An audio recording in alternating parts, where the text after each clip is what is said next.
Susipažinkit su Meda. Dabar jai 20 ir ji nelabai žino, ką daro su savo gyvenimu. Ok, bet let's be real. Kiek iš mūsų iš tikro žino, ką nori veikti gyvenime, kai mums 20? Pirmą kelionę jis susiplanavo būdama vos 14 ir tada suprato, kad keliauti vienai nei baisu, nei brangu. Tik, tai turėjo vieną šalutinį poveikį, kad keliautum toliau reikia pinigų. Tai ką sugalvojo 15-metė Meda? Vasarą išvažiavo į Olandiją dirbti kurjerę.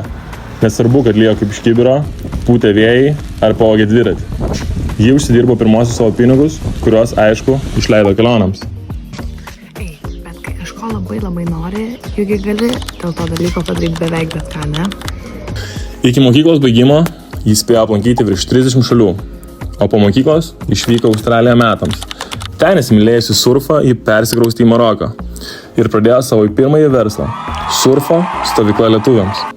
Tai kaip manot, kaip Medai sekasi jos pirmasis verslas? Ar ji bent žino, ką daro? Ar čia daugiau tas klasikinis, kažką darau ir žiūrėsim, kaip gausis?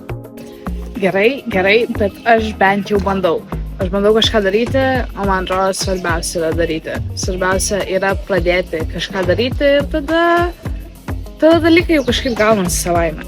Gaunasi. Ir dar kaip. Meda pirmas 7 stovyklas išpardavė per dieną, o kitam sezonui turi jau virš 500 norinčių.